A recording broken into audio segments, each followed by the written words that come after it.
నమస్కారం. Welcome to VTV భక్తి. నేను మీ మాధవి. ఈరోజు మనం ప్రముఖ జ్యోతిష్య శాస్త్ర శిరోమణి వాస్తు శాస్త్ర నిపుణులు శ్రీ శ్రీ శ్రీ నానాజీ పట్నాయక్ గారితో ఉన్నాము. ఇప్పుడు మనకు ఆషాఢం రాగానే పండుగల కోలాహలం మొదలవుతుంది. అందులో భాగంగానే ఇక్కడ మనం చూసుకున్నట్లయితే ఎక్కువ మంది కూడా వారాహి అమ్మవారి నవరాత్రులు అనేవి చేయడం జరుగుతుంది. అందులో కొంతమంది వ్యతిరేకిస్తున్నారు, కొంతమంది చేయొచ్చు అని చెప్తున్నారు. మరి దానిపైన గురూజీ ఎలాంటి సలహాలు సూచనలు ఇస్తారు, అసలు చేయొచ్చా చేయకూడదా, మనం గురూజీని అడిగి తెలుసుకుందాం. నమస్కారం అండి.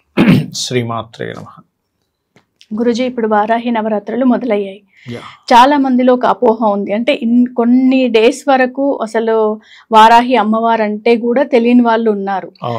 ఎప్పుడైతే పవన్ కళ్యాణ్ గారు వారాహి అమ్మవారు మాల ధరించారో దాని తర్వాత నుండి కూడా ఎక్కువగా వారాహి అమ్మవారి పైన శ్రద్ధ చూపిస్తున్నారు భక్తులంతా కూడా. మరి అది ఎంతవరకు చేయొచ్చు చేయకూడదు మన ప్రేక్షకులకు, వీటీవీ ప్రేక్షకులకు తెలియజేస్తారా? తప్పకుండా అమ్మా. ఫస్ట్ ఆఫ్ ఆల్ ఏంటంటే చెయ్యకూడదు అనేటువంటిది ఎక్కడా లేదు, ఖచ్చితంగా చేయొచ్చు. దేవత అంటేనే చేయొచ్చు. అయితే ఇక్కడ ఏంటంటే ఎలా చేయాలనేది తెలియాలి. ఓకే. ఇప్పుడు ఒక వ్యక్తి ఒక పని చేస్తున్నాడు అనుకోండి, చేయకూడదు అని కాదు, చేయకూడని కొన్ని ఉంటాయి. ఏ వయసు ఉన్న వ్యక్తి ఏం చేయాలనేది ఉంటుంది. ఇప్పుడు చిన్నపిల్లలు ఉన్నారనుకోండి, ఆ చిన్నపిల్లలకి కత్తి ఇవ్వచ్చా ఇవ్వకూడదా? చేతికి ఇవ్వకూడదు. కత్తి నిప్పు ఇవ్వకూడదు. ఇవ్వచ్చు అని ఎవరైనా అంటారా? అనరు. కానీ పెద్దవాళ్ళు అయితే దాన్ని హ్యాండిల్ చేస్తారు, పట్టుకోవాలి. అక్కడ ఏంటంటే ఒక కత్తి పట్టుకోవడానికి నీకు ఎంతో మెచ్యూరిటీ కావాలి. కత్తెరో లేకపోతే ఒక నిప్పు ఏదైనా పట్టుకోవాలంటే ఒక గమ్మింగ్, మన చేతికి గమ్ కూడా ఇవ్వం. ఫెవిక్విక్కో ఇలాంటిది ఇస్తే వాళ్ళ చేతికి అంటుకొని నోట్లో పెట్టుకుని ఏదైనా చేస్తారేమో. అలాగే మెచ్యూరిటీ అనేటువంటిది ఒక ఏజ్ బట్టి ఎలా ఉంటుందో దేవతా సంబంధించినటువంటివి తెలుసుకోకుండా ఇది చేయకూడదు. ఇప్పుడు కొంతమంది అందరూ చేయకూడదు, దాన్ని పూర్తిగా తెలుసుకొని చేయాలని ఎవరైతే వ్యతిరేకిస్తున్నారో వాళ్ళ వాదన కూడా తప్పేం కాదు, కరెక్టే వాళ్ళంటుంది కూడా. ఎందుకంటే తామస సంబంధించిన దేవతా స్వరూపాల్లో వారాహి అమ్మవారు కూడా మనకి అష్టమాతృకల్లో ఒక ఆవిడ. ఈ మాతృకలు ఎవరు అంటే బ్రహ్మ నుంచి బ్రాహ్మి, వరాహస్వామి నుంచి వారాహి, విష్ణువు నుంచి వైష్ణవి, ఇలాగా ఒక్కొక్క నరసింహస్వామి నుంచి నారసింహి అనేటువంటి ఇలా అష్టమాతృకలు వచ్చారు. వీళ్ళందరూ కూడా చండీ పారాయణం కనుక మీరు చేసేటప్పుడు ఆ చండీ దాంట్లో కనబడతారు వీళ్ళందరూ. అంటే అలాగా ఈ చండముండుల్ని వీళ్ళందరినీ సంహరించడానికి ఆ శక్తులు వచ్చి సంహరించాయి. అంటే వాళ్ళ యొక్క శక్తులే కదా అవన్నీ కూడా. కాబట్టి ఉపాసించవలసినటువంటి శక్తి ఆరాధన చేసే వాళ్ళు ఎవరైనా సో ఉపాసించవలసినటువంటి దేవతా స్వరూపాలు, అందులో ఎటువంటి సందేహం లేదు. చెయ్యకూడదు అనేటువంటిది ఏం లేదు. కాకపోతే మరి కొంతమంది వ్యతిరేకిస్తుంటే వాళ్ళని మనం వ్యతిరేకించడం కాదు, వాళ్ళు చెప్పేది మనం అర్థం చేసుకోవాలి. శుచి, శుభ్రత, కొన్ని నియమాలు, కొన్ని ఏవైతే దీక్షా నియమాలు కొన్ని ఉంటాయి, అవి తెలియకుండా చేస్తే ప్రమాదం అని. ఇప్పుడు గురువుల దగ్గర మనం దీనికి సంబంధించింది ఏదైనా పొందినప్పుడు గురువు గారు మనల్ని ఎంతో కాలం పరీక్షించి వీడు కామక్రోధాది వికారాలకు లోనయ్యేటువంటి వ్యక్త లేకపోతే కాస్త ప్రశాంతంగా ఉంటాడా అనేటువంటి చూస్తే కానీ ఉగ్ర సంబంధించినవి కానీ తామస సంబంధించినవి కానీ ఇవ్వరు మనకి. ఎందుకంటే ఒక దేవతని మీరు గనక మనస్ఫూర్తిగా గనక చేయగలిగితే ఆ దేవత మీతో పక్కనే ఉంటుంది, గుర్తుపెట్టుకోండి. ఉండి మిమ్మల్ని ఎవరైనా హాని చేద్దాం అనుకున్నా లేకపోతే మీరెవరి మీద కోప్పడ్డా వెంటనే ఆ దేవత యొక్క ప్రభావం వాళ్ళ మీద పడుతుంది. తద్వారా ఏంటంటే ఇప్పుడు అవతల వ్యక్తి నిజంగానే శత్రువు అనుకోండి, ఈ వ్యక్తికి వెళ్ళి చేయడంలో తప్పేం లేదు, ఇబ్బంది ఆ వ్యక్తిని ఆపడంలో తప్పేం లేదు.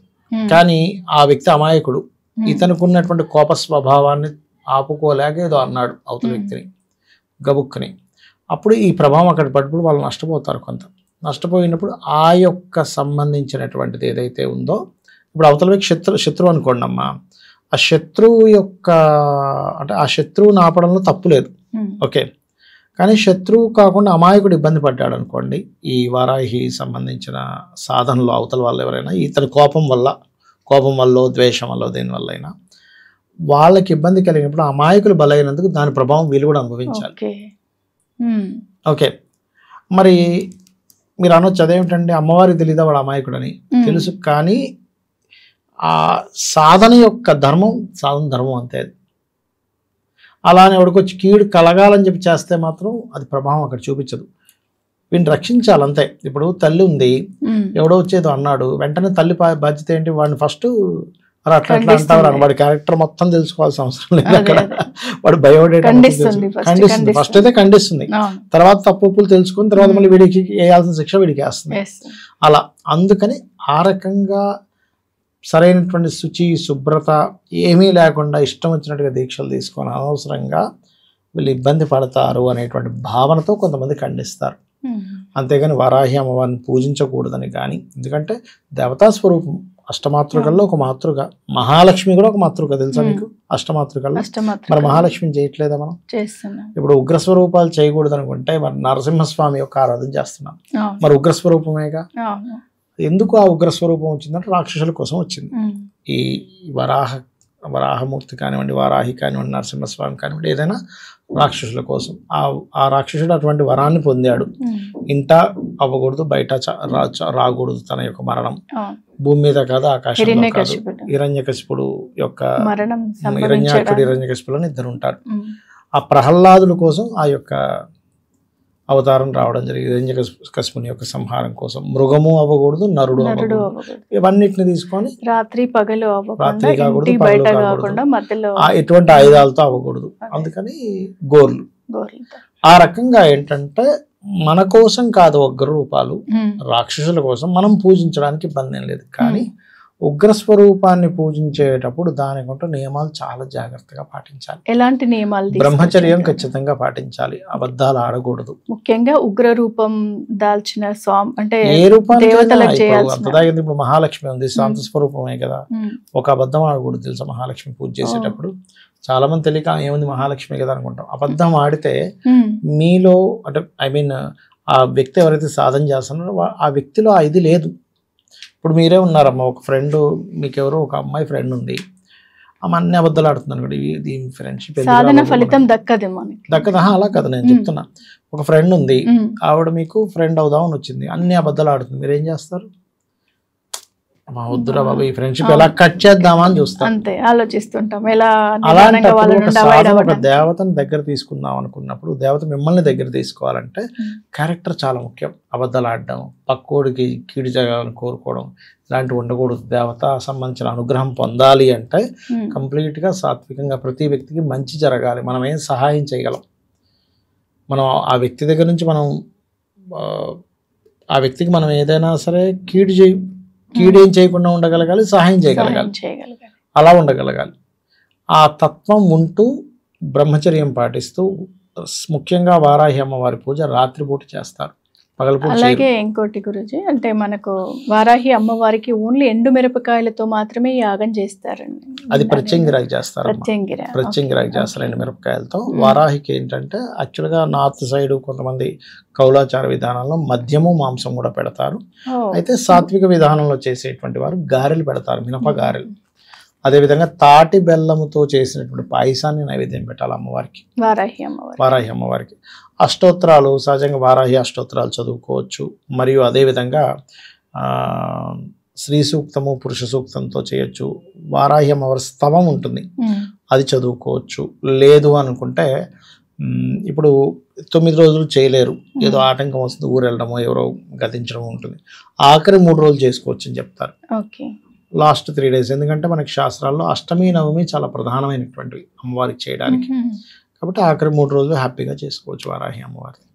అంటే చాలా వరకు కూడా ఇప్పుడు ఈ 9 రోజులు ఎప్పుడైతే మధ్యలో అంటే డిస్టర్బెన్సెస్ వచ్చాయనుకోండి, మిగిలిన 3 రోజులు చేసుకోవడానికి అవకాశం. డిస్టర్బెన్స్ వస్తేనే, డిస్టర్బెన్స్ లేకుండా 3 రోజులు చేసుకుందాంలే అని అనుకోకూడదు. సరే, ఈ 9 రోజులు చేసే వాళ్ళలో వయసుతో సంబంధం ఏమైనా ఉంటుందా? వయసు నిమిత్తంగా? వయసుతో ఏం సంబంధం లేదమ్మా.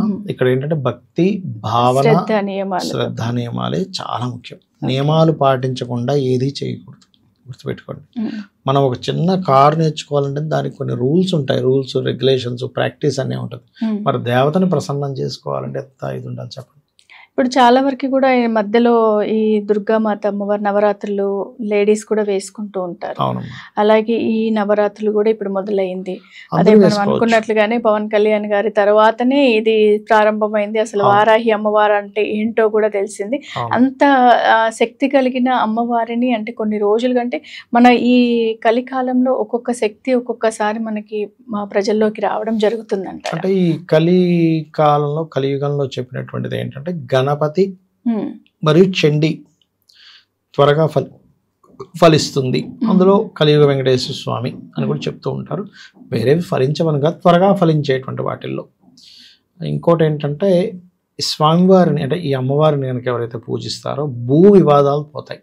ఓకే. భూమికి సంబంధించిన వివాదాలు ఏదైనా ఉన్నట్లయితే అవి ఖచ్చితంగా క్లియర్ అవ్వడం జరుగుతుంది. అవును. అండ్ ఆమెకి ప్రత్యేకంగా పెట్టాల్సిన ప్రసాదాలు ఇందాక మీరు చెప్పారు. అవును. సో ఈ గుళ్ళల్లో కూడా ఎక్కువగా చాలా తక్కువ టెంపుల్స్ ఉన్నాయి వారాహి అమ్మవారివి. సో ఇప్పుడు దాన్ని మనం ఎలా చూడొచ్చు అంటారు? అంటే ఎక్కువ గుడులే టెంపుల్స్ అయితే అంటే పెట్టలేదు, మందిరాలు. ఇప్పుడే ప్రాచుర్యంలోకి వస్తుంది కదమ్మా, కాబట్టి స్లోగా పెరుగుతాయి.